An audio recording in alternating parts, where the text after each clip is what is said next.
Hola, buenas tardes. Soy José Espiñana, de la Unidad de Trasplante y Terapia Celular del Hospital Clínico de Valencia y tengo el honor de presentaros este webinar organizado por el Grupo Español de Trasplante en colaboración con MSD, enfocado en lo que es la profilaxis de CMV en los pacientes receptores de trasplante hematopoyético. Como veis, tenemos 3 sesiones preparadas. La primera a cargo de la doctora Isabel Ruiz, que es infectóloga del Hospital Vall d'Hebron, que nos va a hablar de la experiencia en vida real con Letermovir. La segunda ponencia irá a cargo del doctor David Tamarro, microbiólogo del Hospital Clínico Universitario de Valencia, que nos hablará o nos resumirá los aspectos virológicos del CMV. Y por último, yo mismo voy a hacer un repaso de lo que son las guías, tanto del Grupo Español de Trasplante publicadas recientemente como las guías actualizadas de CIL. Espero que sea de interés este webinar. Las charlas serán unos 15-20 minutos cada una y luego tendremos una media horita cuando finalice cada ponencia, al finalizar todas las ponencias, en donde podremos debatir, hacer preguntas y resolver las dudas que todavía tengamos. Sin más, doy paso a la doctora Isabel Ruiz. Gracias.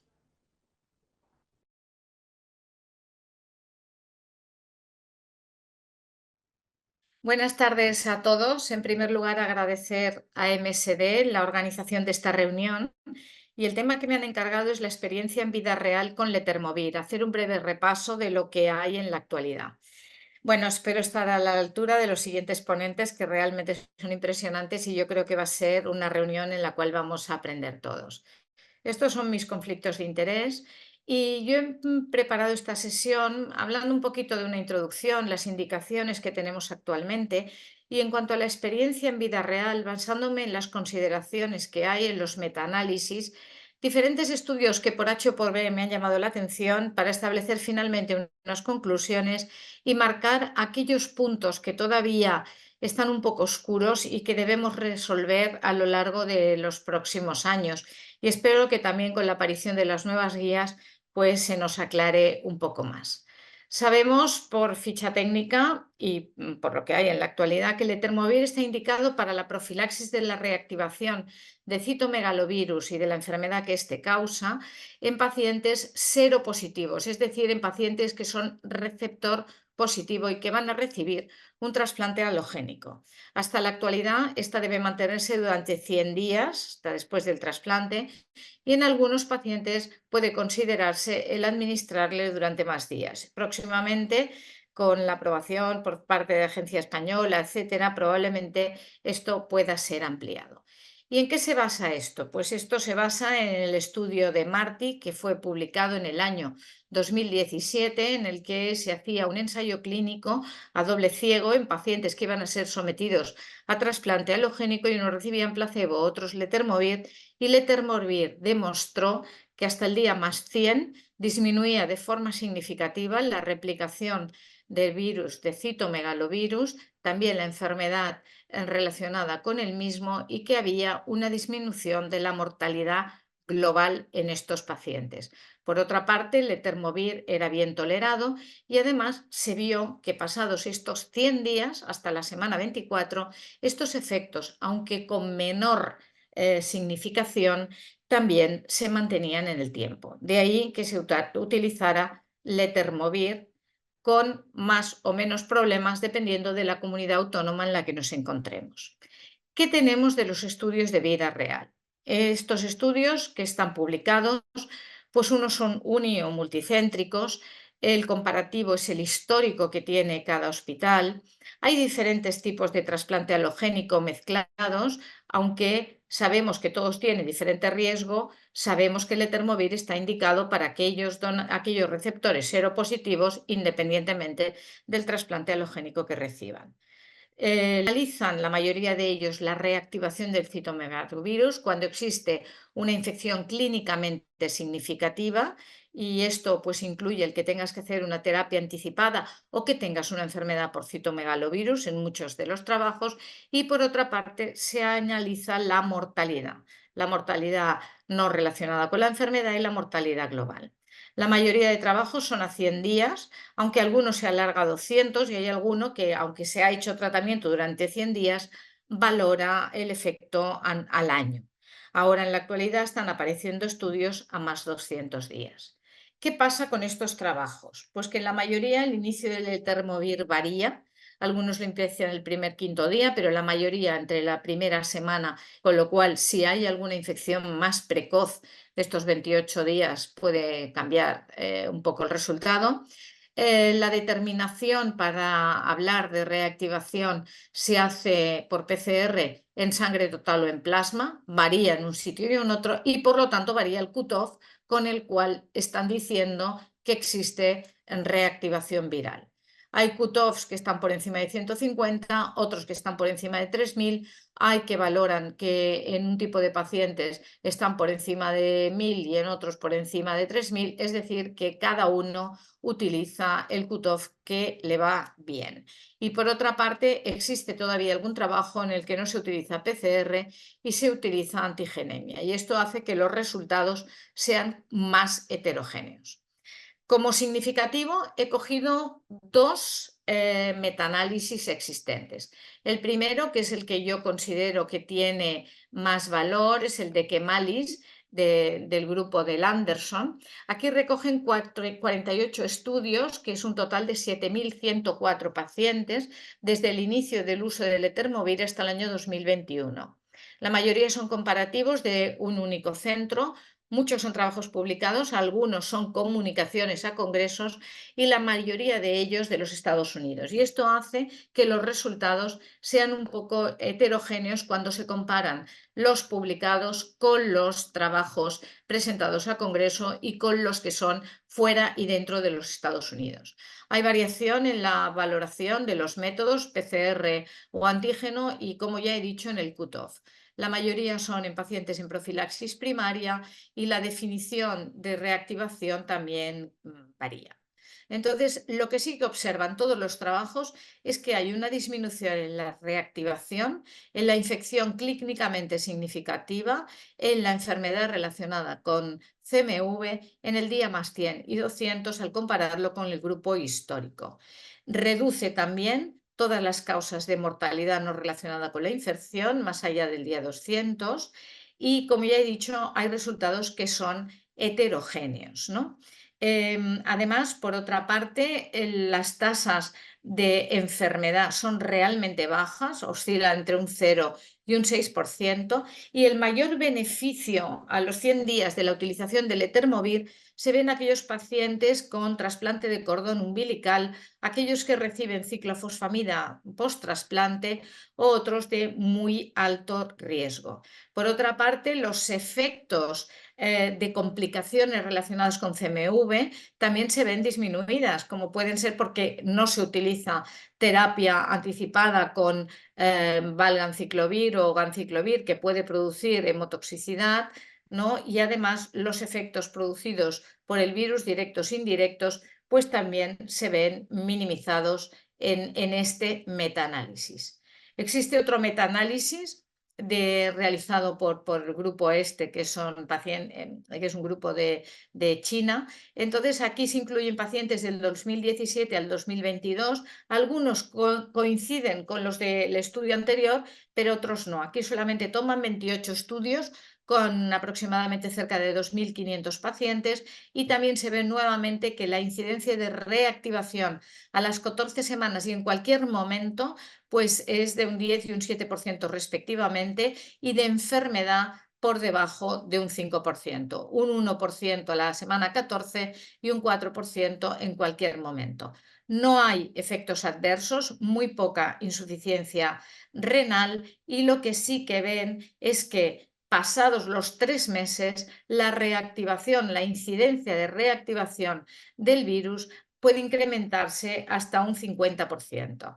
Los autores ya lanzan lo que todos tenemos en mente, que el letermovir puede retrasar la inmunidad celular específica frente a citomegalovirus porque el paciente no se ha sometido a la exposición antigénica. Evidentemente es muy buen fármaco, tal cual aparece en este metaanálisis.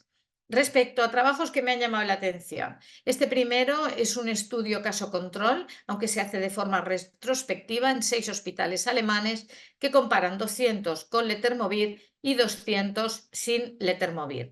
Lo empiezan alrededor del día 9, dura el tratamiento como media unos 87 días, llegando hasta 100, más no, y valoran el efecto que ha tenido letermovir hasta la semana 48, ¿no? Entonces aquí también ven que la incidencia de infección clínicamente significativa, entendiendo por esta la que hace iniciar un tratamiento anticipado basado en la viremia o hay una enfermedad órgano específica, está realmente disminuida, 34% versus 56%. Además, los pacientes también tienen una supervivencia posterior y lo que observan es que el 46%, o sea, casi la mitad de estos pacientes que presentan reactivación de CMV clínicamente significativa, esta ocurre en el momento de haber separado posterior a pararse la profilaxis.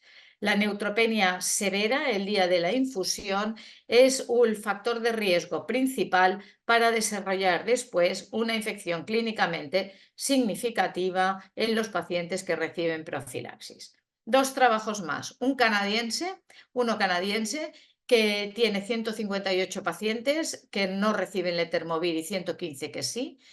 Aquí empieza el letermovir el día más 21 y entonces ellos lo que ven es que la infección, la reactivación, se produce en el 63,9% de los que no lo reciben frente a un 35,7% en el que lo reciben. Y ellos no encuentran diferencias significativas en la mortalidad no relacionada con la reactivación, en el índice acumulado de reactivación o en la supervivencia global.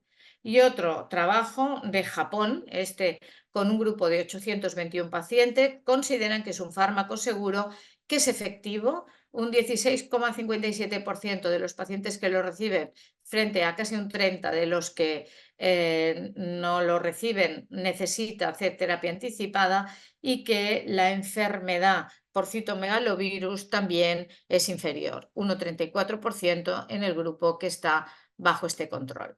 ¿Qué pasa en nuestro país? Pues el Hospital Clínico publicó este estudio de 140 pacientes seropositivos, de los cuales 38, que eran un 27,4%, los recibían del día más 7 al día más 100. Aquí, como viremia positiva, se consideraba por encima de 1000 unidades internacionales mililitro y lo hacían en plasma, y lo que vieron es que al día 180 y al año la incidencia acumulada de reactivación era de un 5,3% en los que recibían letermovir frente a un 12,1% de los que no lo recibían.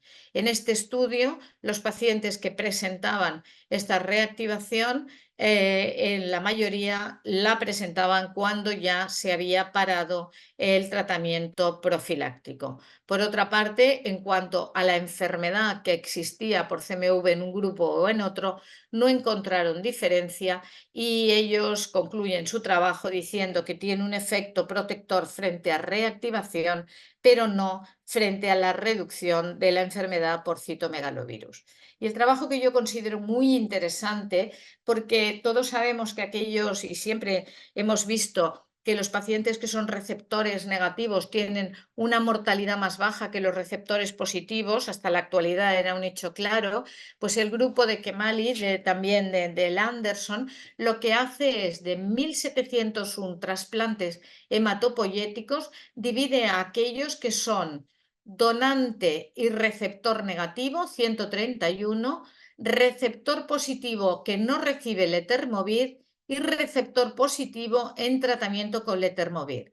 Y cuando estudian la mortalidad en el día más 100, la mortalidad más baja se ve en los pacientes receptores negativos que reciben trasplante negativo, como se ve en esta fila, pero los pacientes que reciben letermovir y que son receptor positivo tienen una mortalidad igual que los primeros, 7,8, es decir, no hay diferencias en la mortalidad. Sin embargo, sí que las hay en los pacientes que son receptor positivo y no reciben letermovir. Y cuando esto analizan la mortalidad no relacionada, esto era con todas las causas de mortalidad, se ve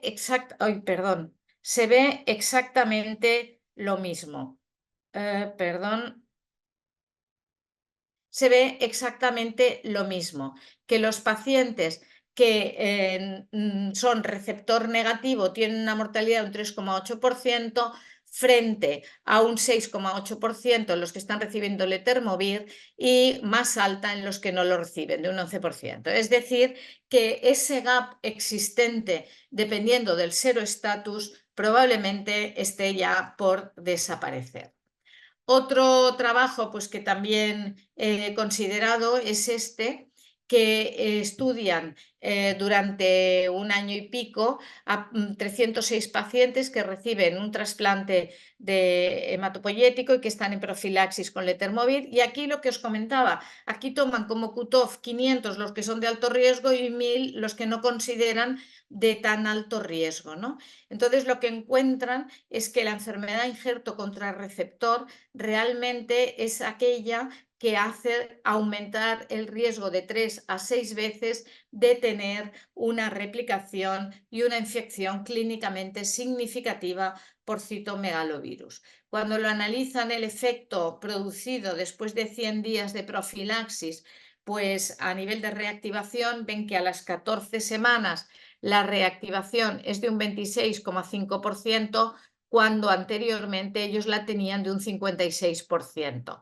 Y así todos los resultados coinciden con estudios anteriores.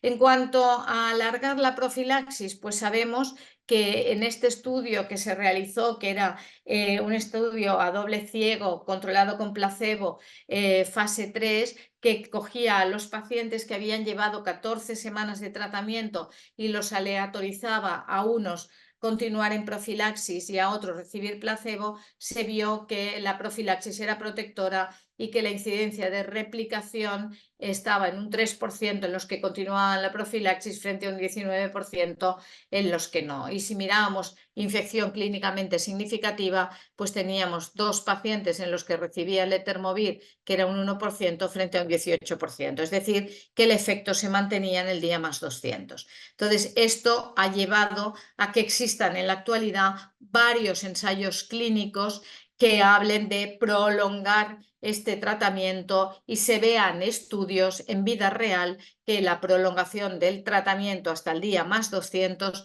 es eficaz y que los pacientes presentan un efecto protector.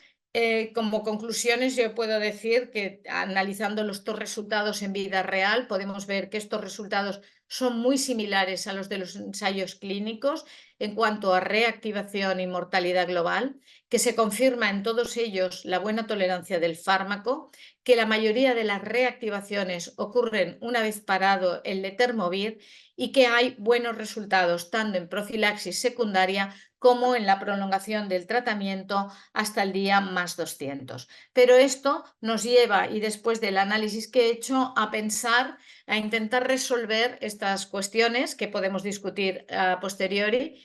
¿Qué carga viral es realmente la que debemos considerar para decir que existe reactivación y no es un blip? Porque aquí hemos visto que con cargas de 300 hay que lo consideran que es una reactivación de citomegalovirus, otros con cargas de 1000, de 1500, de 5000, etcétera. O sea, no sabemos qué cutoff considerar.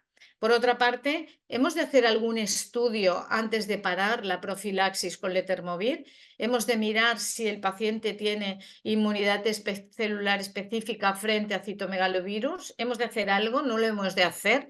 ¿Y en qué pacientes? En aquellos pacientes de muy alto riesgo. Y por otra parte, hemos de alargar esa profilaxis hasta el día más 200, dependiendo del tipo de trasplante, sí, dependiendo del trasplante, no. en qué tipo de pacientes. Yo creo que alguna de estas preguntas los ponentes posteriores pueden contestar alguna de ellas y si no, pues lo haremos en la discusión, si podemos. Muchísimas gracias y seguimos después con las preguntas.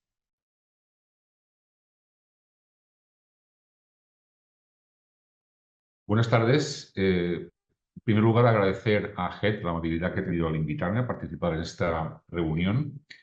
Mi idea es daros mi opinión, esencialmente, sobre cómo manejar la infección por CMV en el paciente que está tomando profilaxis primaria con letermovir. Específicamente, me voy a ocupar de, bueno, insisto, daros mi opinión sobre cuándo considero que debería suspenderse el letermovir y empezar con el tratamiento antiviral anticipado.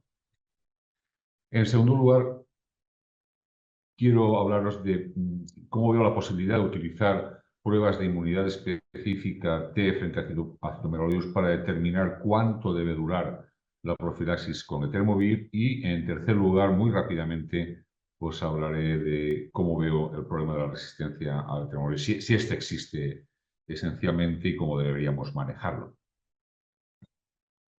Bien, antes de empezar a abordar estos asuntos a que me he referido, simplemente recordaros que, a pesar de que las cargas que retornan distintas PCRs comerciales, cargas de CMV en plasma o en sangre completa, varían según la plataforma que uno utilice, desde que todas estas PCRs están normalizadas al estándar de la OMS, las variaciones en cargas provistas por distintos sistemas son menores que lo eran antes cuando las referíamos en copias por mililitro. No obstante eso, sigue habiendo diferencias, insisto, en las cargas que retornan distintas plataformas, diferencias que son mayores con cargas pequeñas, pueden alcanzar entre 0,5 y 0,6 logaritmos base 10 y menores cuando las cargas son más de mayor magnitud. Recordaros también que la magnitud de las cargas medidas por distintas plataformas depende del tamaño de los amplicones que generan esas PCRs. Las PCRs que generan amplicones muy pequeños o relativamente pequeños, pues generan cargas que probablemente reflejan la realidad, mientras que aquellas PCRs que generan amplicones grandes probablemente infraestiman la carga. Y esto es debido a que el DNA del virus en plasma mayoritariamente está en estado fragmentado, con fragmentos pequeños de menos de 200 pares de bases. Estos es algunos hechos que igualmente debéis conocer. Ya nos referíamos a ellos en parte en las guías ECIL que se publicaron en 2019. Recuerdo, como hablará el doctor Piana después, que estas guías se han actualizado a fecha de septiembre. Sencillamente recordaros que las guías decían que tanto el plasma como la sangre completa eran igualmente válidas para monitorizar la carga de CMV del paciente sometido a trasplante alogénico. Incluso se decía que, bueno, pues si uno elige plasma, debe continuar monitorizando al paciente todo el tiempo en plasma, y si uno elige sangre completa, pues lo mismo. Y estos son una serie de hechos que quiero que conozcáis. Algunos de ellos ya lo he avanzado. Es que el plasma contiene DNA de CMV altamente fragmentado, que la sangre completa contiene DNA fragmentado, pero también DNA no fragmentado y potencialmente virus cultivable. Esto, evidentemente, en episodios de infección activa. Que el DNA de CMV en el plasma y en sangre completa se correlacionan entre sí, los valores que medimos, que las cargas medidas en plasma y en sangre completa no son intercambiables entre sí. En principio, las cargas que se miden en sangre completa son de mayor magnitud que las que se miden en plasma, aunque eso depende en última instancia de distintos factores. Por ejemplo, el volumen de input que se introduce en el sistema, el volumen de eluido o, por ejemplo, el número de leucocitos. Y que la cinética de DNA de CMV en plasma y en sangre completa pues puede diferir.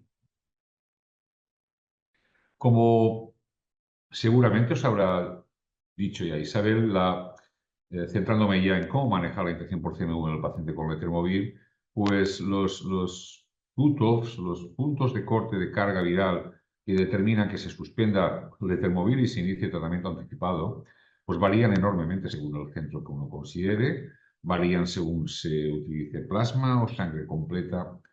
Hay una enorme variabilidad, podéis inferir leyendo estos dos trabajos. El primero publicado por Roy Cemali, que es un review sistemático y un metaanálisis, y este otro publicado por nuestro grupo, que es un review narrativo esencial.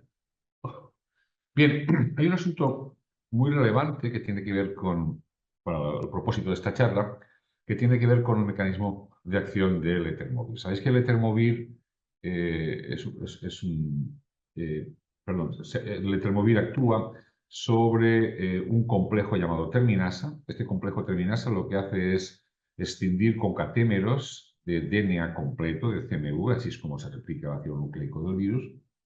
De modo que si uno bloquea esa terminasa, esos concatémeros no se extienden, y si no se extienden, ese DNA no puede ser encapsidado. Por tanto, esencialmente, letermovir inhibe la encapsidación de unidades funcionales de DNA. El resultado de esto es que, bueno, como se observa en la parte izquierda de la imagen, en realidad, efectivamente, el letermovir impide que se generen partículas virales infectivas en la célula bajo el efecto de esta. Pero letermovir lo hace evitando que se generen partículas virales infectivas, pero en realidad no bloquea ni la replicación del DNA ni la generación de transcritos de prácticamente todos los genes del virus. En consecuencia, incluso siendo eficaz, puede acumularse DNA viral en el compartimento sistémico, en plasma o sangre completa, por supuesto, sin que eso refleje una infección activa en curso.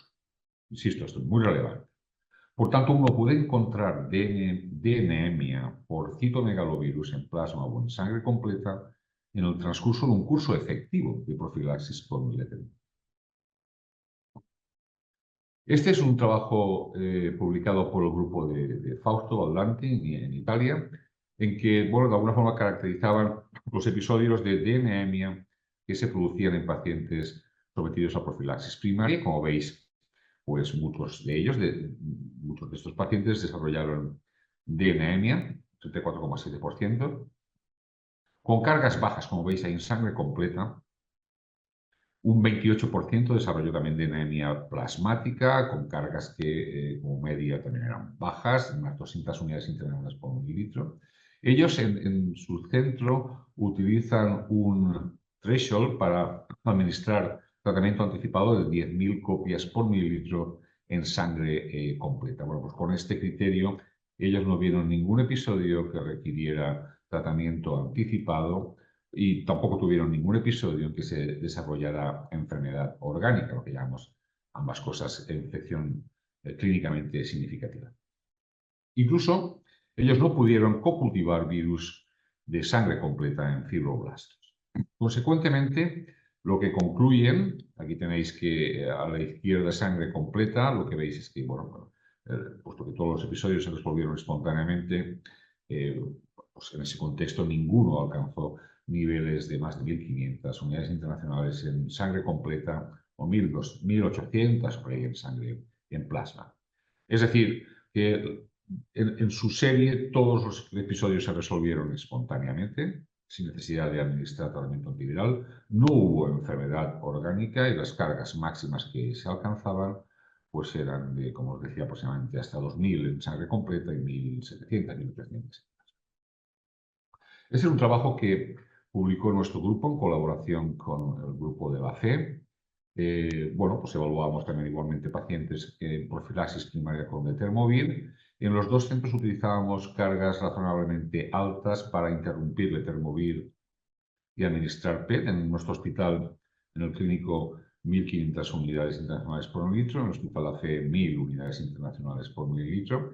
Como veis, un 41% de los pacientes, no era una serie muy larga, desarrolló DNemia, un 25-30% eran blips. La mediana del pico de carga viral fue muy bajo, como veis ahí, 103 unidades internacionales por mililitro, y la duración de la anemia tuvo una mediana de 16 días. En realidad, como veis, bueno, pues los resultados eran muy parecidos a los que se obtuvo en el trabajo de los italianos. No tuvimos que tratar ningún episodio, hasta donde recuerdo, no hubo ningún caso de enfermedad orgánica utilizando, como veis, puntos de corte relativamente altos. Bien, pues el problema es que, bueno, muchos centros o algunos centros, no solo en España, sino en Europa, pues tratan con cargas virales relativamente bajas y, por tanto, pues suspenden el letermovir probablemente de forma innecesaria para administrar tratamiento anticipado. Nosotros nos preguntamos cómo podemos saber pronto ante una anemia en un paciente que lleva letermovir si aquello va a ser un episodio de infección replicativa, infección activa, de verdad, o aquello va a ser un episodio de infección abortiva, de simple acumulación de DNA viral en el plasma, un compartimento sistémico, en el transcurso de un tratamiento eficaz con letermovir. Puesto que las cargas iniciales, es decir, las que proveen la primera PCR positiva, en muchas ocasiones no puede distinguir entre un episodio que va a ser clínicamente significativo de otro que es un episodio abortivo, se nos ocurrió en su momento evaluar este parámetro cinético que es el tiempo de duplicación del DNA viral en plasma para bueno, pues tratar de anticipar lo más precozmente posible o de discriminar lo más precozmente posible entre un episodio que iba a ser de verdad y de un episodio que iba a ser abortivo, ¿no? Nosotros tenemos experiencia en el uso del tiempo de duplicación, lo teníamos, lo seguimos teniendo, y demostramos que era útil para guiar el tratamiento anticipado en pacientes, bueno, antes de la introducción del letermovir. Lo que veíamos era que en pacientes que tenían un tiempo de duplicación del ácido nucleico viral en plasma de menos de 2 días, ese episodio superaba nuestro threshold para tratamiento anticipado. Y eso lo hacía aproximadamente una mediana de 7 días después de que predijéramos que aquello iba a ser un episodio clínicamente significativo. El tiempo de duplicación, como veis ahí arriba, se calcula teniendo en consideración las PCRs, las cargas medidas por la primera, segunda, a veces en primera y tercera PCR en el contexto de un episodio de anemia, tiene en consideración también el tiempo. Algo que es muy relevante en relación con este parámetro es que los tiempos de duplicación cuantificados a partir de cargas medidas por distintas PCRs es concordante. Y esto es así porque todas las PCR son colineales. Pueden variar en la magnitud de carga que retornan, desde luego, pero todas, como veis en esta imagen, son colineales. Es decir, que los incrementos son reproducibles utilizando distintas PCR. Esto lo probamos consistentemente en este trabajo que veis aquí.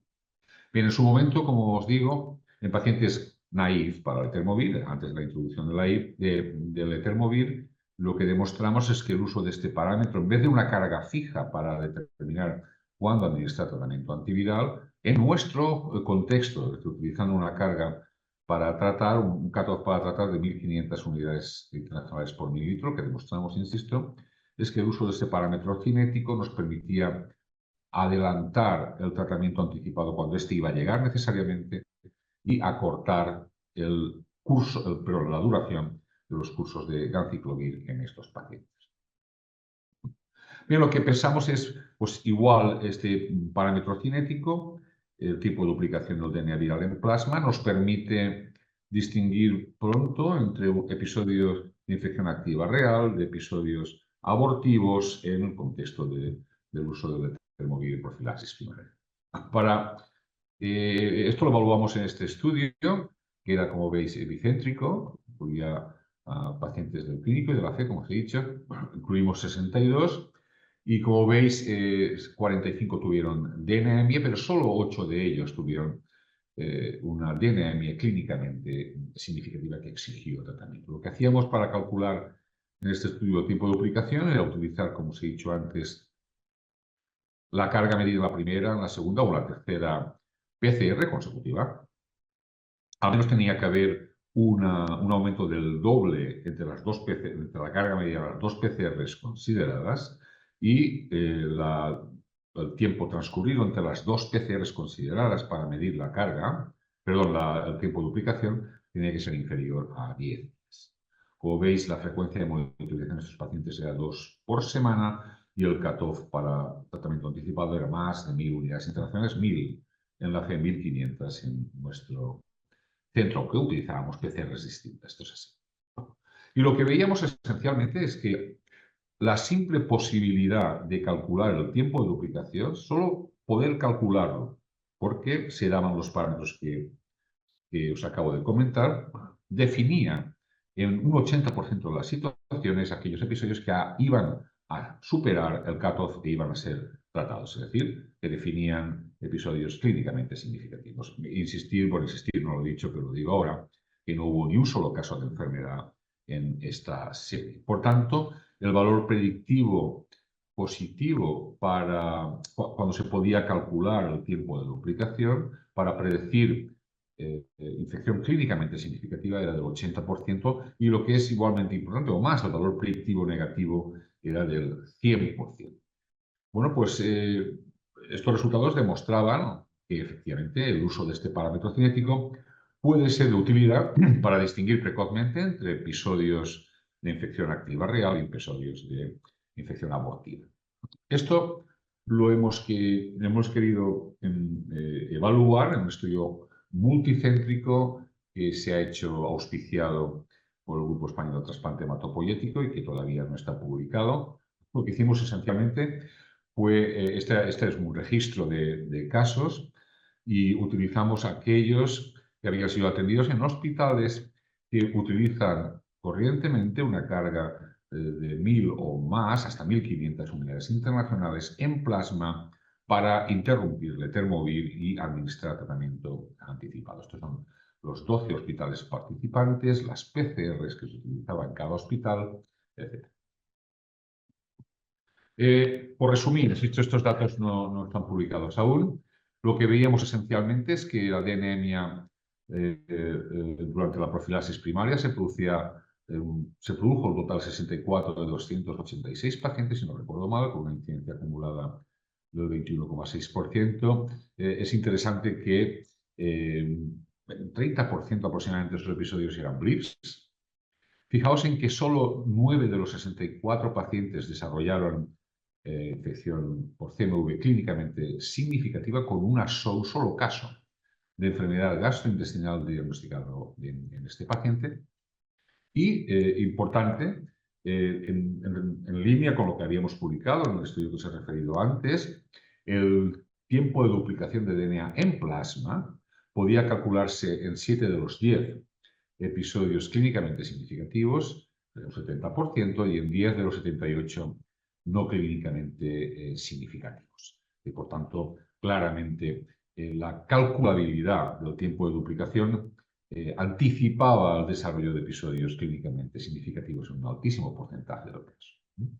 Incluso para aquellos episodios en que uno podía calcular el tiempo de duplicación, fijaos que dimos con un cutoff de 2,35 días, una sensibilidad del 75% y una especificidad del 100%, un valor predictivo positivo del 100% y un negativo del 67% para la predicción de episodios clínicamente significativos. Es decir, que estos datos ya en el ámbito de un estudio multicéntrico, pues claramente demuestran que este parámetro es de facto útil para anticipar el desarrollo de episodios clínicamente significativos. Uno podría suspender Letermovir en pacientes en que el tiempo de duplicación es calculable o el tiempo de duplicación es menor de 2,35. Hemos desarrollado una aplicación web para el cálculo del tiempo de duplicación. Bueno, Estela Jiménez básicamente ha hecho el trabajo al que podéis recurrir cuando es libre el acceso y os puede permitir calcular el tiempo de duplicación con los criterios que he definido antes. Bien, este es un estudio más bien proof of concept que publicamos hace no mucho y en que lo que demostramos esencialmente es que muy probablemente el perfil de fragmentación del DNA en el curso de un tratamiento con el letermovir eficaz, del DNA viral evidentemente, difiere probablemente del perfil de escisión del DNA viral en el contexto de infecciones replicativas por falta de actividad del letermovir. No voy a entrar en más detalle, si os interesa ahí tenéis la referencia, pero quiero resumirlo de este modo, ¿no? Encontramos un perfil de escisión de DNA vinculado a infección abortiva en el contexto de uso de termo, que eso podría permitir el desarrollo de una PCR multiplex para, insisto, para identificar estos episodios rápidamente, pero esto de momento no deja de ser un proof of concept. Este es un marcador del que probablemente oiréis hablar, que es la R-anemia de CMV en plasma, un parámetro que podría ser utilizado para distinguir entre estos episodios de infección replicativa real de los episodios de infección abortiva, una vez más en el contexto del uso del letermovir. Hay una prueba que es esta, que permite cuantificar la R-anemia de CMV en estos pacientes. Este procedimiento amplifica este RNA tardío, que está codificado en el UL21.5. Yo quiero indicaros que el letermovir no inhibe la transcripción, la síntesis de este RNA. Como os he dicho antes, el letermovir no inhibe la transcripción en un gen viral, de facto. Por tanto, aunque uno podría considerar que puede ser útil para distinguir episodios reales, episodios abortivos, bueno, únicamente lo sería porque esta PCR es muchísimo menos sensible que las PCRs que detectan o cuantifican DNA viral.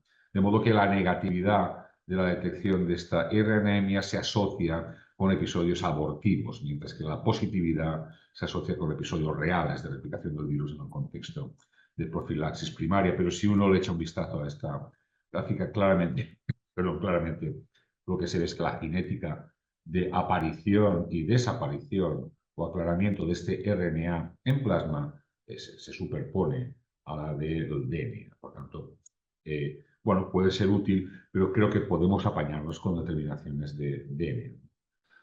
Siguiendo con el guión que tenía establecido, sabéis que el letermovir inhibe la reconstitución de la respuesta inmunitaria T frente a CMV. Si uno mide niveles de células T por distintos métodos específicas frente a CMV, el día aproximadamente 90, después de iniciar la profilaxis por el trasplante y después de acabar la profilaxis con letermovir, pues uno se da cuenta claramente, y esto ha sido demostrado en varios estudios, que el nivel mediano de células T específicas contra CMV es menor en pacientes que han llevado letermovir que en pacientes que no. E incluso entre los que han llevado letermovir, los niveles son mayores en aquellos que han desarrollado anemia de brecha que en aquellos otros que no. Bien, pues la idea es, cabe la posibilidad en todo caso, claro, no todos los pacientes que reciben letermovir tienen una demora en la reconstitución de las células T, de hecho hay algunos que no, y esto se ha vinculado con la mayor o menor probabilidad de desarrollo de episodios de anemia post-suspensión del letermovir. Por tanto, de esto se sigue esto, es decir, sencillamente podríamos determinar quiénes tienen más riesgo de sufrir episodios de anemia clínicamente significativa después de la suspensión del letermovir, midiendo los niveles de linfocitos T periféricos frente a CMV en el momento más o menos de suspensión reglada o planificada del letermovir. Y la respuesta es sí, claramente, los pacientes que después no hacen episodios de anemia clínicamente significativa, pues estos pacientes tienen niveles más altos de linfocitos TCD4 y TCD8 aproximadamente en el día más 90, de acuerdo con nuestros análisis. Ahí miramos linfocitos T contra PP65 y EU1. Otros autores han demostrado virtualmente lo mismo, el grupo italiano de Fausto Baldanti, y estos otros autores holandeses en realidad demuestran exactamente lo mismo para células T y también incluso para un subtipo de célula étnica. Es decir, podemos discriminar entre pacientes con mayor o menor riesgo de desarrollar infección clínicamente significativa después de la suspensión del letermovir, midiendo niveles de células T específicas, incluso de algunos subsets de células NK, alrededor del día 90, en el momento de la suspensión más o menos del letermovir. Ahora, esta es una cosa. Otra cosa es que podamos predecir, podamos establecer cutoffs que nos permitan tomar decisiones en cuanto a la prolongación del letermovir con base en estos resultados. A fecha de hoy, yo diría que no. Sabemos que hay esta asociación, lo que no podemos es no podemos aventurar ningún cutoff que nos permita tomar una decisión en el sentido de prolongar o suspender definitivamente el letermovir con base en estos resultados. Hace falta muchos más estudios para ver si es posible obtener esta cifra, ¿no? Y finalmente me quería ocupar de la resistencia al letermovir en pacientes que lo toman en profilaxis primaria. Hay varios estudios que han caracterizado, bueno, que han tratado de evaluar la incidencia de resistencia al letermovir en estos pacientes y caracterizado las mutaciones que la condicionan. Y lo que os puedo decir es que la resistencia al letermovir, mientras el paciente está tomando en profilaxis primaria letermovir, es extraordinariamente infrecuente, está por debajo del 2%, ¿no?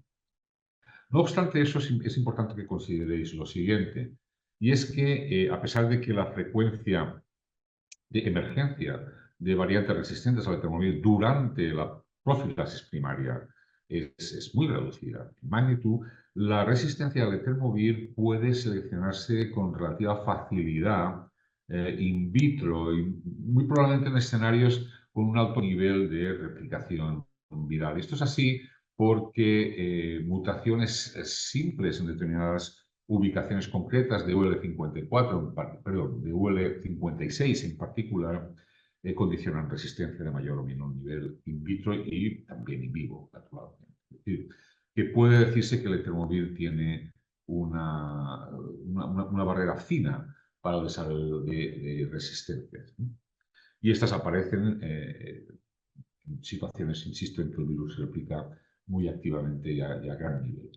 Pero en la práctica diaria, todas las mutaciones que conocemos en estos 3 genes que codifican las proteínas que constituyen el complejo terminasa, esas mutaciones son muchas que se han definido, que proporcionan, como veis aquí, pues diferentes niveles de resistencia al letermovir, pues ocurren con muy poca frecuencia en el contexto de profilaxis primaria, mayor frecuencia en el contexto de profilaxis secundaria. Pero a día de hoy no diría que es un problema a tener en consideración. No obstante eso, conviene ser vigilantes en este sentido y en el marco de episodios de replicación real del virus con DNA razonablemente altas, pues conviene mirar si es por emergencia de cepas resistentes. Es lo menos probable, pero conviene mirarlo. Y para lo cual lo más recomendable es hacer secuenciación de alta resolución, NGS, puesto que permite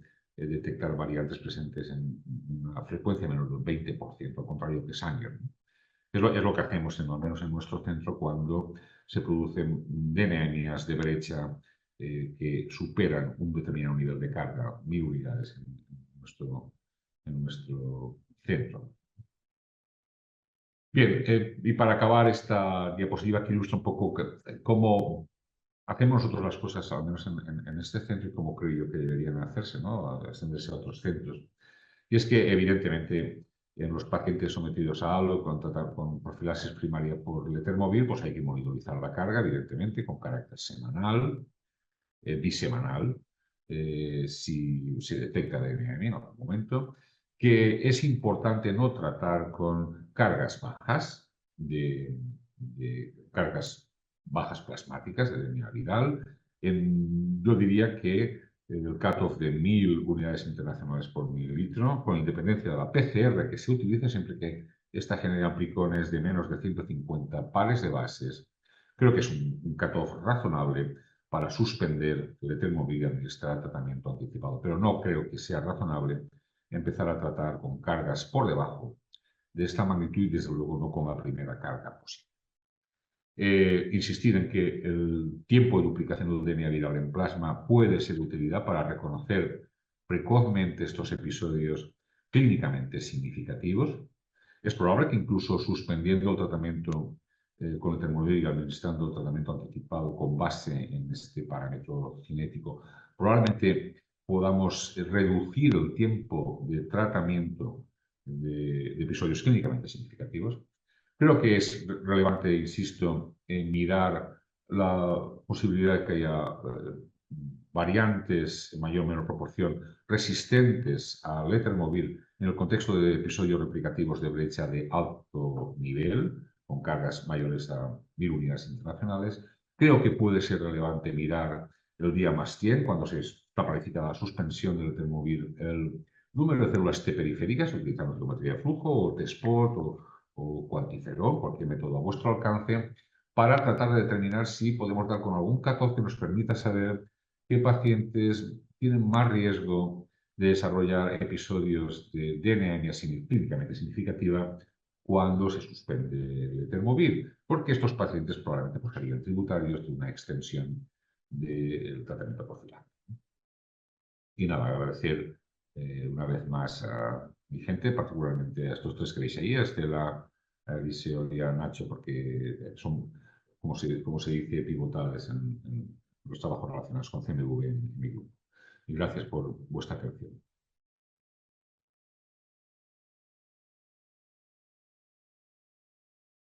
Bueno, gracias Isabel y David por vuestras magníficas presentaciones. Yo voy a describiros lo que son las novedades del manejo del CMV, tanto en profilaxis como en tratamiento, según los documentos de consenso del Grupo Español de Trasplante y los recientemente revisados de la ECIL. Este va a ser el índice que voy a seguir durante la sesión. Primero voy a hacer un recordatorio de las definiciones, luego revisaremos el documento de consenso para el manejo del CMV del Grupo Español de Trasplante y por último las novedades de la guía ECIL resumidas. Recordaros lo que son las definiciones. En nuestro campo utilizamos infección por CMV, episodios de recurrencia y DNA-emia, que es monitorización con métodos moleculares, básicamente APCR, en las que se puede mirar la DNA-emia de CMV tanto en plasma como en suero como en sangre total. Eso cada centro a lo que esté acostumbrado.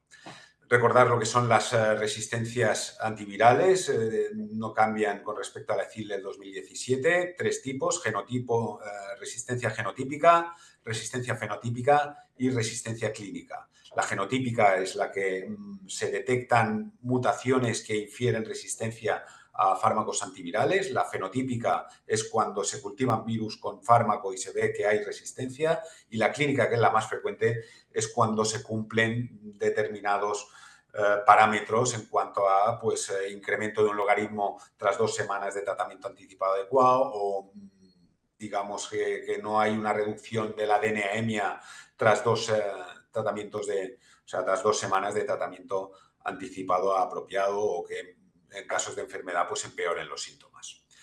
Estos son, por consenso, las definiciones de refractariedad o resistencia.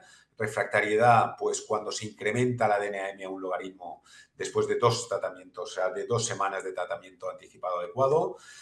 Se introduce el concepto de probable cuando hay una persistencia en la DNA-emia al mismo nivel y que no se incrementa más allá de un logaritmo después de 2 semanas de tratamiento adecuado. Y en cuanto a enfermedad, pues se considera refractariedad en aquellos que los síntomas atribuidos a enfermedad empeoran y probable en aquellos que no mejoran. Más definiciones recientemente publicadas este año en el Clinical Infectious Disease. Me voy a centrar en las definiciones de enfermedad y sobre todo aquellas que afectan a los órganos que más comúnmente vemos en pacientes trasplantados o de terapia celular. La neumonía se requiere manifestaciones clínicas, signos radiológicos compatibles y documentación del CMV en tejido, ya bien sea por cultivo, inmunohistoquimia o hibridación in situ, para definirla como probada. Para la enfermedad por CMV gastrointestinal, para la probada se requiere la demostración del virus con los mismos métodos que el de neumonía, los síntomas y la alteración mucosa en forma de úlceras que sugieran que haya enfermedad ahí activa. Se ha puesto como probable en los casos en los que se detecta el virus hay síntomas, pero la mucosa está íntegra. En cuanto a la neumonía, un tema controvertido es la utilización de la PCR para CMV en BAL y los puntos de corte. Se ha incrementado, digamos, el punto de corte a más de 1000 unidades por mililitro para sospechar enfermedad pulmonar por CMV y el punto de corte de menos de 500 con un valor predictivo negativo del 100%. Esto siempre genera controversia, puesto que al final pues, casi que es más útil la determinación por PCR, la DNA-EMIA en el lavado broncoalveolar, para excluir el diagnóstico, no para confirmar el diagnóstico, dado que el valor predictivo negativo es muy alto, pero el positivo no es muy alto.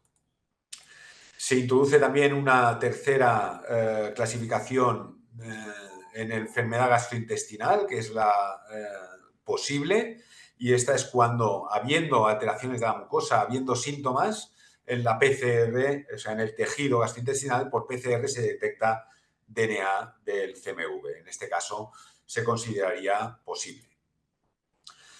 Las recomendaciones por parte del Grupo Español se resumen en este documento de consenso que está disponible en la página web del GET, en la que han participado numerosos hematólogos del país, también infectólogos y microbiólogos, y que ha sido coordinada de manera brillante por el doctor Carlos Solano, que ha conseguido pues, llevarlo a una publicación que se ha aceptado recientemente en el Mediterranean Journal of Hematology, resumiendo las recomendaciones en cuanto al manejo del CMV en el trasplante hematopoyético, resumidos en 16 puntos, que os mostraré ahora.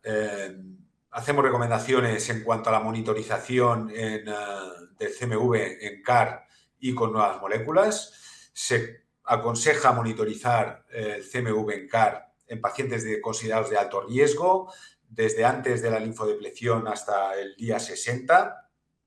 Sin embargo, no se considera adecuado monitorizar el CMV con la utilización de nuevas moléculas. En cuanto a la monitorización en pacientes de trasplante, tampoco hay muchos cambios. Monitorizar al paciente receptor positivos desde el día 1 hasta el día más 100 una vez por semana, y en aquellos que desarrollen enfermedad injerto contra huésped o requieran corticoides, pues hacerlo con la misma frecuencia hasta que se controle el cuadro o se retire los corticoides. En el inicio del tratamiento anticipado, pues se recomienda la utilización del tiempo de duplicación, que es capaz de anticipar a aquellos que van a subir las cargas y van a requerir tratamiento anticipado, sobre todo en un contexto de cargas altas. En cuanto a la cuantificación de la DNA-EMIA por sí sola en el lavado broncoalveolar, como os he explicado antes, pues no tiene que ser de utilidad para el diagnóstico de neumonía. O sea, no es un criterio diagnóstico de neumonía y no sustituye a la inmunohistoquimia o los cultivos o la hibridación in situ del tejido pulmonar para definir neumonía por CMV. Sí que se insiste en que, aunque no sea una práctica estándar, utilizar la inmunidad anti-CMV de linfocitos T para generar evidencia en el mundo real y poder hacer recomendaciones en el futuro por si esto nos pudiera ayudar de cara a parar un tratamiento, parar una profilaxis, etc. Se recomienda desde el grupo el uso del etermovir en todo receptor positivo y si hubieran restricciones, pues priorizar aquellos de alto riesgo, que básicamente sería receptor positivo, donante negativo, que hubiera un HLA mismatch entre el donante y receptor, como en el caso también de los haploidénticos, o en el uso de la ciclofosfamida post-trasplante. En cuanto a la retirada de la profilaxis, pues se recomienda en aquellos pacientes sin alto riesgo, pues pararla en el día más 100 y continuarla más allá del día más 100 hasta el día más 200 en aquellos pacientes de alto riesgo y suspenderla cuando los factores de alto riesgo se hayan controlado o hayan desaparecido. Se recomienda también que podría ser razonable utilizar cargas de DNA más altas de lo que se venían utilizando antes de la utilización del etermovir como profilaxis para considerar iniciar un tratamiento anticipado. Se insiste en que aquellos que hagan una DNA de brecha en el contexto de una profilaxis, pues se haga estudio de mutaciones.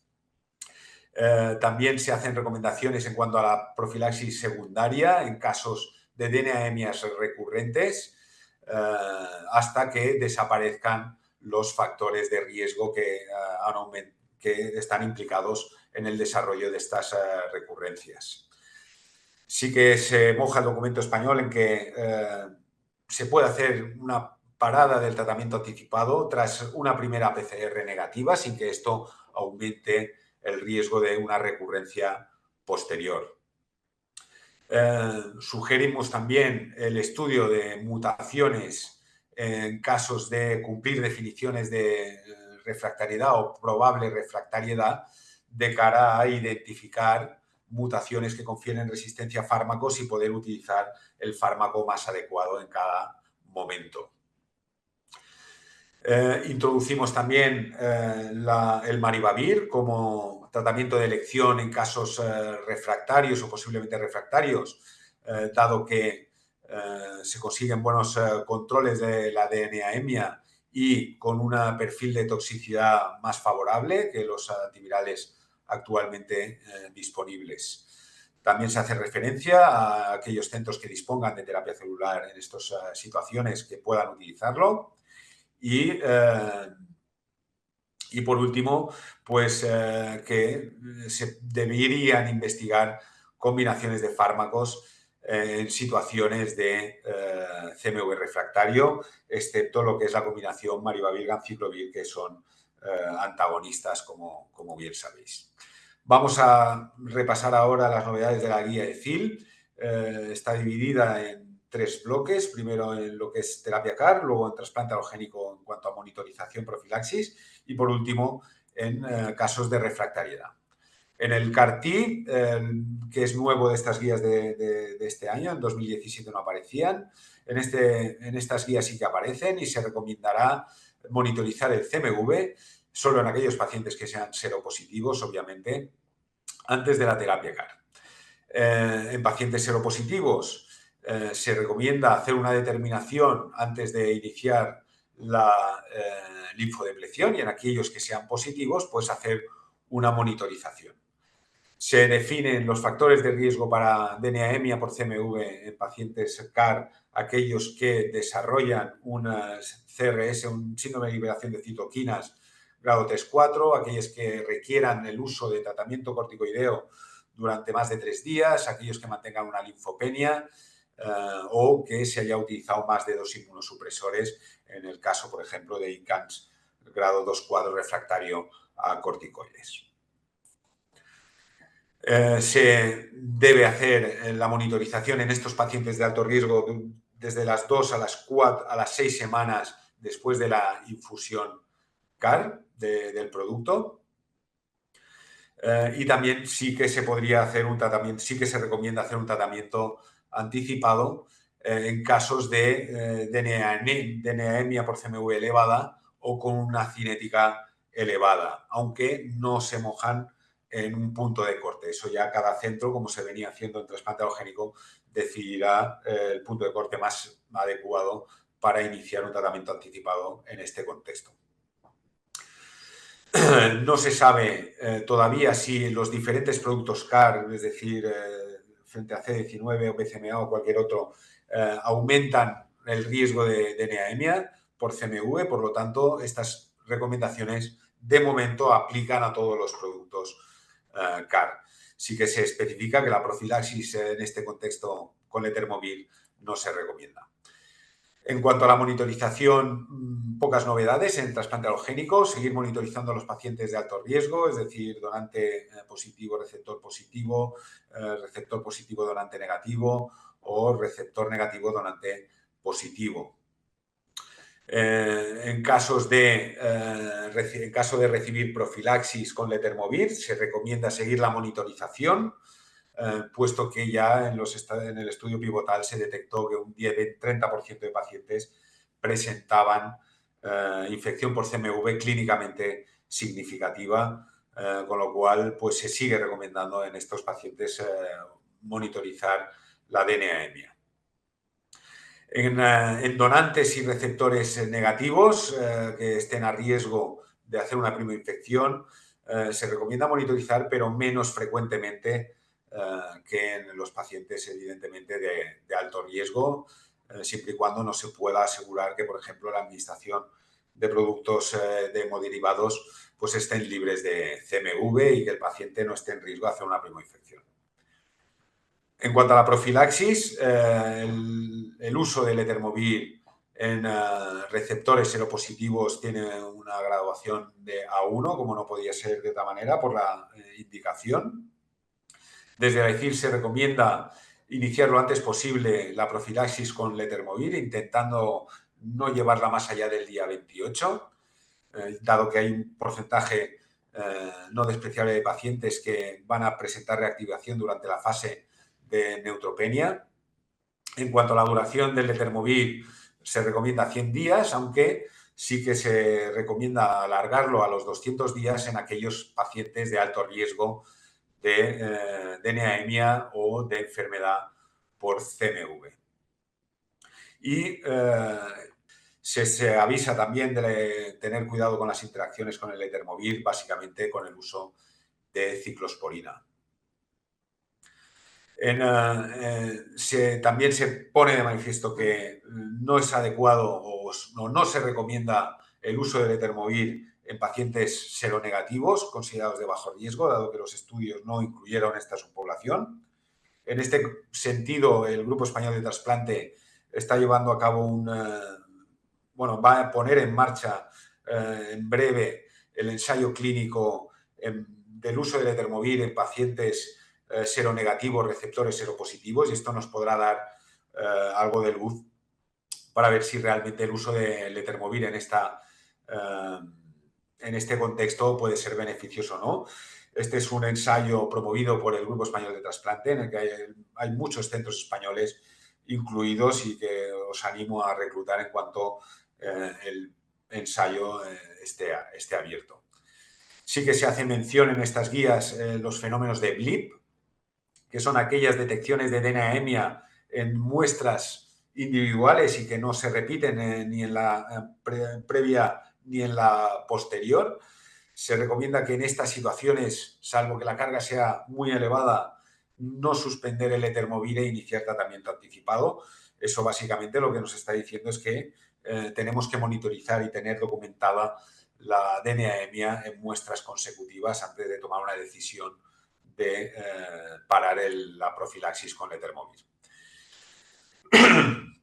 No hay una recomendación específica en los puntos de corte de DNA-anemia para decidir suspender la profilaxis e iniciar el tratamiento anticipado.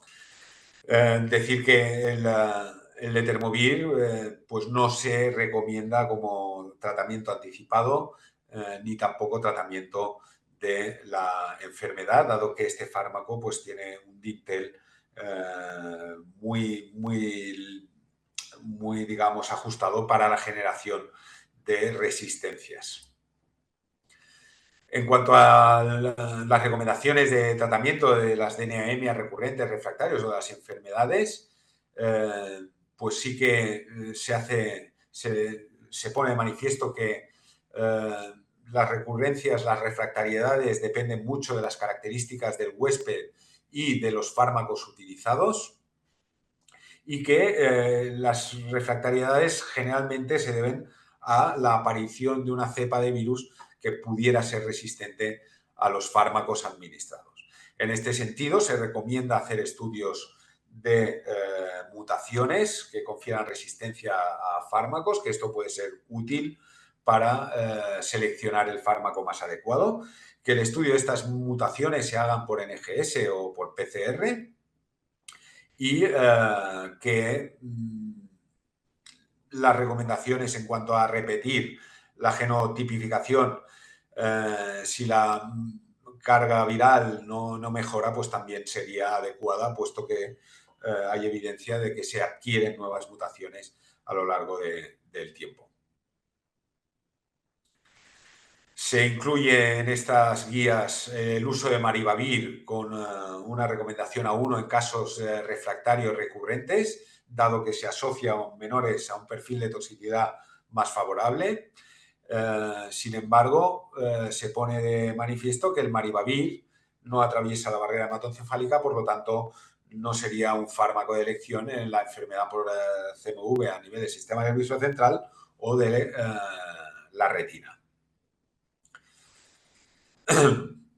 Se vuelve también a insistir en el estudio de mutaciones en situaciones de recaídas o recurrencias que no evolucionan adecuadamente y que se deben de documentar esas resistencias por genotipificación.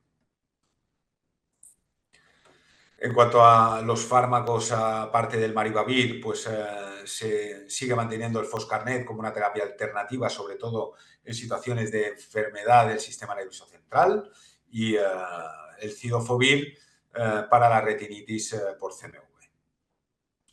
La terapia con linfocitos T específicos anti-CMV, si estuvieran disponibles, también se recomiendan en estas situaciones de refractarias o recurrentes.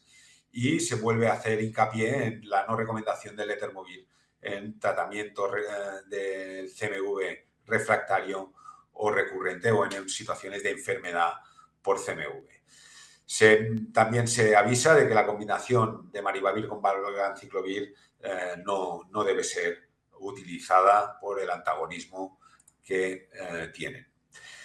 Bueno, ya como conclusiones, comentar que el documento del Grupo Español de Trasplante y Terapia Celular y las guías ECIL son complementarias y aunque en algunos puntos coinciden, todavía hay muchas dudas de qué hacer con la monitorización y cómo manejar el CMV en el contexto de la terapia CAR, y esto va a requerir todavía más evidencia y más estudios para afinar un poco más en qué pacientes pueden beneficiarse de una monitorización o cuándo se debe iniciar un tratamiento anticipado. Y como sabéis todos, pues el letermovir nos ha facilitado mucho lo que es el manejo de los pacientes receptores de trasplante alogénico. Muchas gracias a todos y estamos abiertos a hacer un debate que espero que sea productivo. Muchas gracias.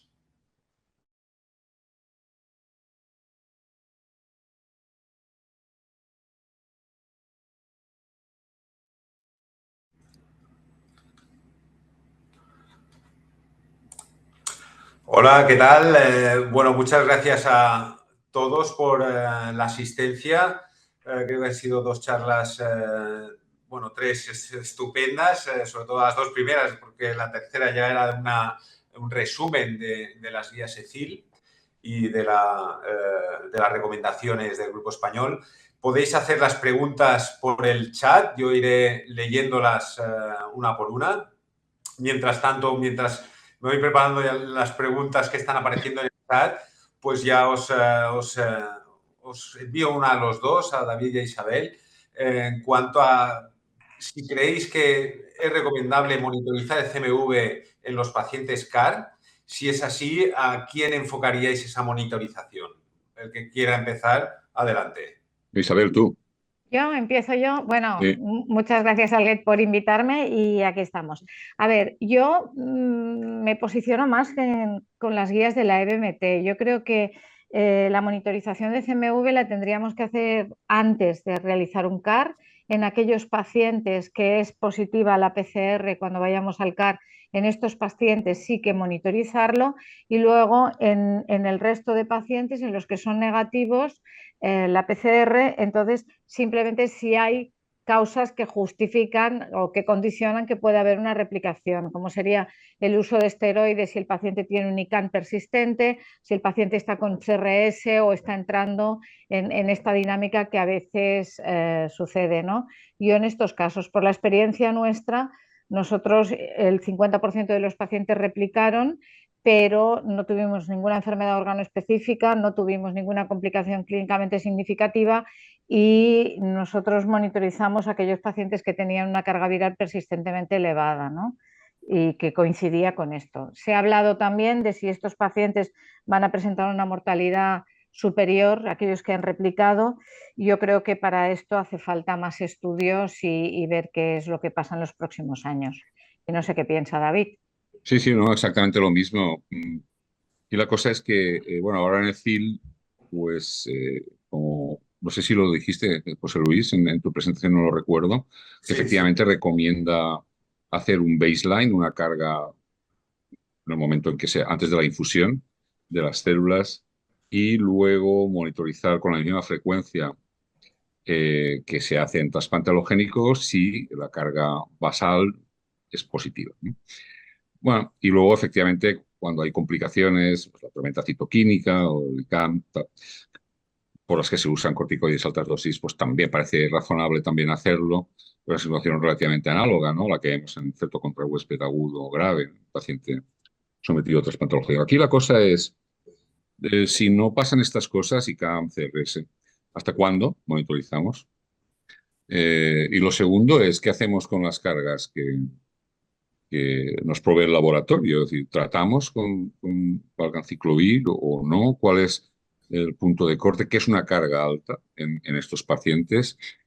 Y que es un asunto que, como decía Isabel, no está en absoluto resuelto y habrá que ponerse de acuerdo en cuál es la acción que se deriva de las mediciones de carga viral. Sí, hay que tratar, bueno, ¿pero a quién? ¿Cuándo? ¿Cuánto tiempo? Dosis convencionales, cómo monitorizamos la respuesta, haciendo más carga. Es decir, ese es un asunto que no está en absoluto resuelto. Yo creo que está bien que lo hagamos para generar evidencia, como discutíamos antes los tres, y a partir de ahí a ver si damos con algún umbral que nos permita de una forma segura tratar a algunos y no otros con aciclovir de forma anticipada. Estupendo. Eso es lo que se sugiere también en ambos documentos, tanto en la CIL como en el documento español. En el documento español quizás es más abierto, puesto que lo que se trataba era de recomendar generar evidencia para poder contestar a estas preguntas. En cuanto a una pregunta que habías mostrado en una diapositiva, de ahí la fisiopatología del letermovir, de cómo inhibe el ensamblaje del material genético del CMV, pero no inhibe la replicación, ¿cómo explicarías que al final pacientes que reciben letermovir, la detección de DNA-EMIA en sangre es mucho menor que en aquellos que no reciben profilaxis, si realmente no se está inhibiendo la replicación del DNA viral? Sí, sí, no, la está inhibiendo. La termoril bloquea la terminasa, con lo cual lo que evita es que se encapsiden unidades funcionales de DNA viral. Por tanto, las partículas se encapsidan igual porque la cápside se autoencapsida, por decirlo así, pero no contiene DNA funcional. Por tanto, esas partículas, cuando salen de la célula infectada y bajo el efecto del termovir, pues no pueden infectar a otras células contiguas, ¿no? O a distancia. La cosa es que, efectivamente, como consecuencia de esas primeras rondas de replicación del virus en distintas células, en distintos momentos, porque la replicación no es sincrónica, pues esas células, puesto que el letermovir no bloquea la síntesis de DNA viral, pues se acumula DNA, es liberado en células que se rompen, que entran en apoptosis o en necroptosis y alcanza el torrente circulatorio. Naturalmente, la cantidad de DNA que se acumula en la sangre es mucho menor en estos episodios, llamémosles abortivos, es decir, cuando está funcionando el letermovir, que en episodios de verdad replicativos en que el letermovir no está funcionando o no lo está haciendo por completo. Una cosa, ¿puedo intervenir? Claro. Cuando en la revisión de Kemali, ¿no? Que es la que coge los 7.000 y pico pacientes, Mm. te has fijado, ¿no? Que los niveles que ponen de cargas virales para decir que aquel paciente está con replicación y con infección, pues hay que ponen 300 copias y otros Claro, pero 500 y otros 1.500. Entonces, es imposible esto. claro, es un error desde mi punto de vista. Esto ya lo discutimos en el CIL, ¿no? Pero claro, la gente no se atreve a dar cut-offs, ¿no? Pero en un trabajo que todavía no hemos publicado, creo que va a ser relevante en ese sentido, lo que vemos con distintas PCRs, no solo con la que utilizamos en nuestro centro, es que con independencia, insisto, de la PCR que se utilice, las cargas en episodios abortivos, que no son de verdad, por entendernos, no superan las 1.000 unidades internacionales por mililitro, con PCRs muy parecidas entre sí, ¿no? Porque generan amplicones de un tamaño parecido, que tienen volúmenes de input muy parecidos, que tienen límites de detección muy parecidos, por ejemplo, la de Roche y la de Abbott, que se utilizan muy comúnmente en un montón de sitios. Es decir, que posiblemente ese dintel, 1.000 unidades internacionales, pon si quieres más o menos 200, por aquello de la variación interplataforma de PCR, pues es seguro. Con esos dinteles nosotros tenemos una incidencia de infección clínicamente significativa, una incidencia acumulada de CS-CMVI que está por debajo del 3%. Esto es mucho menos que Mucho en el menos. ensayo pivotal y mucho menos que en experiencias en vida real, que son las que refleja Roy, ¿no? En el review sistemático de metaanálisis. Bueno, no sé si es metaanálisis, pero en el review, ¿no? Y yo creo que este es un dintel seguro. Con ese dintel tuvimos un solo caso de enfermedad orgánica. Estoy hablando de un estudio multicéntrico, hecho participaron en 12 centros en España. Quiero decir que ese dintel es seguro y evita suspender Letermovir en un número muy significativo de casos. Fijaos, 3% frente a 17%, si no recuerdo mal, en el ensayo pivotal y un 11% de mediana en experiencias en vida real. Creo que este es, desde mi punto de vista, un dintel muy, muy razonable para suspender Letermovir y empezar con PET, ¿no? Entiendo que lo que necesitamos los clínicos para decidir el punto de corte que vamos a utilizar es conocer bien la PCR con la que se está haciendo la monitorización en cuanto al tamaño del amplicón Sí, y bueno, saber también el paciente, el riesgo que tiene de generar una anemia significativa para iniciar el tratamiento y también el tipo de muestra que se procesa, si es plasma o sangre total. Y con esas sí, variables, pues ya decidir un poco más ajustado el punto de corte que a priori debiera ser mayor que cuando no utilizas una profilaxis universal como la que estamos haciendo ahora. claro, claro. Entonces, lo de tener en cuenta la PCR es algo absolutamente determinante, porque si uno utiliza una PCR que genera amplicones muy largos, seguramente está infraestimando la carga viral real, ¿no?, que existe en ese paciente. Por tanto, en esos centros, cuando digo amplicones largos, digo amplicones de más de 150 pares de bases. En esos centros no debería utilizarse un dintel muy alto, porque ya estás infraestimando con la PCR que estás utilizando. En cambio, aquellas PCRs que generan amplicones por debajo de 150, particularmente por debajo de 100 pares de bases, esas PCRs probablemente están normoestimando, nos proveen una visión real de lo que está pasando. Con lo cual, cuando uno utiliza esas PCRs, uno puede ir más arriba, ¿no?, en el dintel, que es el dintel del que os estoy hablando, ¿no? Entre 1.000 y 1.500 unidades internacionales. Muy bien, hay preguntas del chat. Una es, doctor Navarro, ¿me explica cómo hace la medición de la duplicación de la carga por CMV? Bueno, tenéis la fórmula en una de las diapositivas que os pasé, no os preocupéis porque vamos a activar un acceso directo a un calculador de tiempos de duplicación, bueno, que toma en consideración, por no extenderme mucho, las dos primeras o dos de las tres primeras PCRs positivas, el valor de carga, y toma en consideración igualmente el tiempo transcurrido entre las mediciones, que es una fórmula sencilla de aplicar. Esto estará activo pronto, este calculador, accesible online, pero si alguien tiene urgencia por calcular el tipo de duplicación, que me escriba y yo le mando un Excel diseñado para calcularlo automáticamente. También nos preguntan por la infección de brecha de CMV en pacientes con profilaxis con letermovir, ¿qué se preferiría si usar Foscarnet o ganciclovir?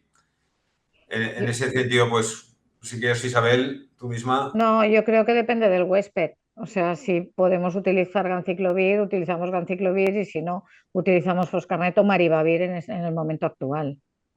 Nosotros lo que solemos hacer es, si hay neutropenia, pues vamos a Foscarnet. Por Si hay eso. alteración de la función renal, vamos a ganciclovir.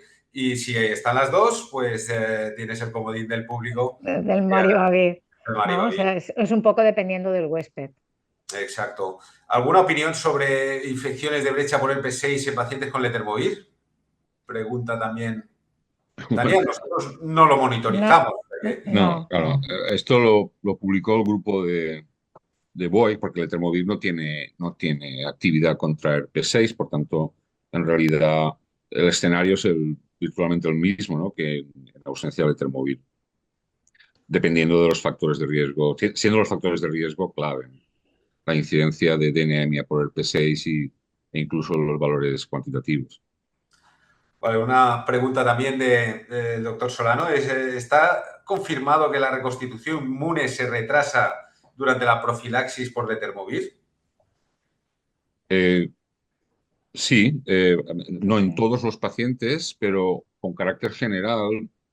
Sí, la mediana de células T específicas contra CMV al final del periodo letermovir, medida por distintos métodos, esto lo hemos hecho nosotros, lo han hecho los italianos, lo ha hecho el grupo de la Fred Hatch, unos holandeses, no, daneses, holandeses, no sé muy bien, también lo hicieron utilizando citometría de flujo. Sí, parece que en muchos, no en todos, en muchos pacientes hay una demora en la reconstitución y las reconstituciones medidas el día más 100 son menos robustas que en pacientes que no toman letermovir. Pero en cualquier caso, eso también depende de si ha habido un episodio de brecha anterior a la medición, de si este episodio de brecha ha sido clínicamente significativo, por tanto con mayor estímulo antigénico o no. En todo caso, es un asunto que no está dilucidado. Hay 4 o 5 trabajos publicados al respecto que yo conozca y en ningún caso, excepto quizá en el trabajo italiano, que ellos definían un cutoff, pero que no está validado. En el resto no se propone ningún cutoff para tomar decisiones de si prolongar o no letermovir, ¿no?, en función del riesgo que uno puede inferir de la medición de células T de desarrollar después episodios de infección clínicamente significativa. Isabel, ¿tú recomendarías el monitorizar la inmunidad T frente a CMV en pacientes con letermovir? Y si fuera así, ¿en qué momento crees que sería el más indicado? Bueno, yo creo que hay pacientes en los que se debe hacer. O sea, todos tenemos pacientes que en el día más 100 nos planteamos si hemos de seguir o no porque continúan con factores de riesgo de desarrollar una replicación viral. Yo creo que en esta situación se tendría que hacer y se tendría que hacer, pues ya nos dirá David qué sería lo mejor, si el No, ELISpot o qué, ¿no? Y entonces hay pacientes que tendríamos que continuar y probablemente llegaríamos al día más 200 y nos volveremos a encontrar con la misma situación. Y entonces no sé, durante tiempo yo creo que tendremos que hacer. Nosotros nos hemos encontrado con pacientes que tienen el ISPOT negativo y que continúas el tratamiento y que en el día más 200 te lo vuelves a plantear porque tienen una enfermedad de injerto contrarreceptor, están con inmunosupresor. Yo creo que en este grupo sí. aquí David. hay un asunto que es crucial, que es lo mismo que nos pasaba y nos continuará pasando en pacientes que no toman letermovir. Y es que los pacientes que son tributarios de continuar tratamiento más allá del día más 100, normalmente, como decíais, pues están en tratamiento con corticoides altas dosis. La cuestión es cuánto de real es lo que medimos in vitro, en cuanto a inmunidad me refiero, cuánto de real es eso en relación con lo que está pasando verdaderamente in vivo, porque claro, los corticoides disminuyen respuestas T proliferativas, por ejemplo, con lo cual yo no sé hasta qué punto lo que medimos in vitro, estos son ensayos ex vivo, hasta qué punto lo que medimos in vitro se correlaciona con lo que de verdad está pasando in vivo. Eso ha retrasado, ha dificultado, yo soy pesimista en ese sentido, ¿no?, discretamente pesimista, alcanzar cutoffs, ¿no?, cutoffs de protección, porque uno puede encontrarse con que pues ex vivo tiene, yo qué sé, pues 4 o 5 células por microlitro. Y luego estas personas pues continúan replicando el virus. Y entonces, ¿cómo es posible esto? Bueno, pues es posible porque esas células no funcionan in vivo. Ex vivo sí, en un sistema, bueno, pues eso, in vitro, exento del efecto potencial de corticoides, pero luego in vivo esas células no funcionan. Por eso nos encontramos con episodios de replicación activa por el virus en presencia, supuestamente, al menos ex vivo, de células T en alto número. Por tanto, en resumen, que no podemos saber muy bien, eso también lo estamos mirando, a ver hasta qué punto nos podemos fiar para intentar inferir lo que está pasando in vivo de lo que tenemos in vitro en pacientes que toman corticoides a altas dosis. Vale.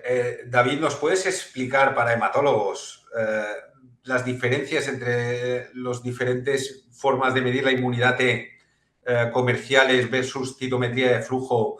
¿Qué diferencias hay entre cada una? ¿Cuál crees que puede ser más rentable o correlacionarse mejor con in vivo con una inmunidad T efectiva? A ver, José Luis, esto es un seminario entero. Resúmenoslo, por favor. A ver, yo si tengo que elegir, lo estábamos comentando antes también, nosotros hacemos citometría de flujo desde hace un montón de tiempo.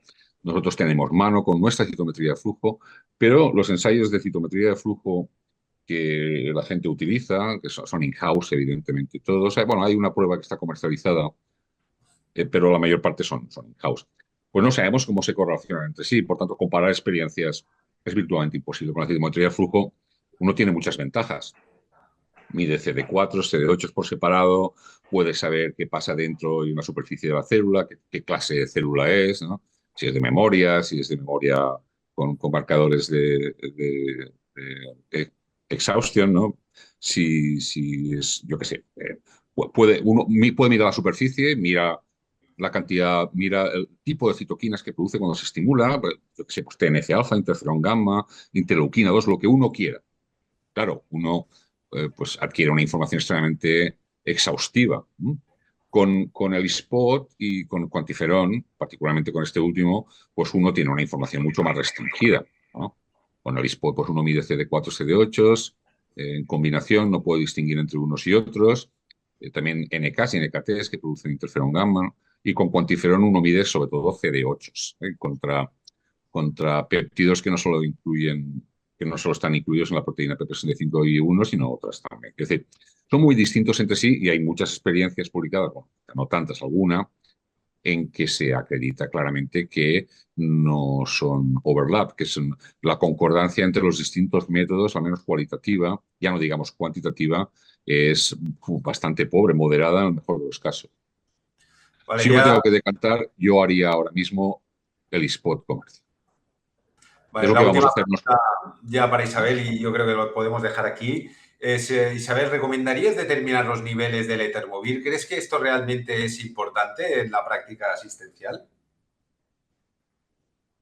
A ver, esto es una cosa que en mi hospital, pues el servicio de farmacia lo ha querido hacer y he revisado los papers y tan solo hay uno publicado en el que dicen que no existe ninguna correlación y que no tiene ningún sentido, que quizá iría bien hacerlo de cara a toxicidad. Pero bueno, esto lo explicará David porque se lo he preguntado a David y David, él considera que no tendría valor porque no estás mirando, ¿no, David? El Sí, intracelular. esencialmente es eso, que lo que manda es la concentración intracelular del Etermovir, como pasa con ganciclovir, exactamente lo mismo.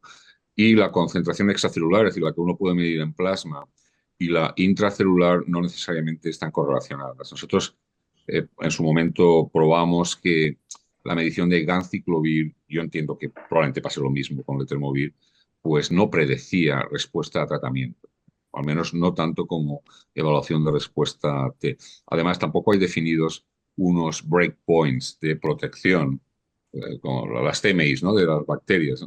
No tenemos una concentración mínima inhibitoria equivalente para ganciclovir que prediga éxito terapéutico en el 100% de los casos. En este único trabajo publicado ellos dicen de cara a toxicidad, pero bueno, sabemos todos que Sí, la toxicidad del Etermovir es, muy vamos, poca. muy poca, ¿no?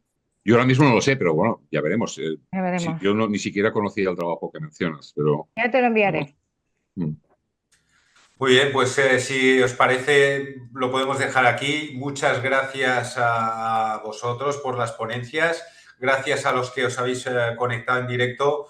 Este webinar queda grabado en la página web del GET para que podáis consultar, pues si en un momento dado os apetece volver a revisarlo. Los que no hayáis podido conectaros en directo, pues lo tendréis disponible en unos días en la página web del GET.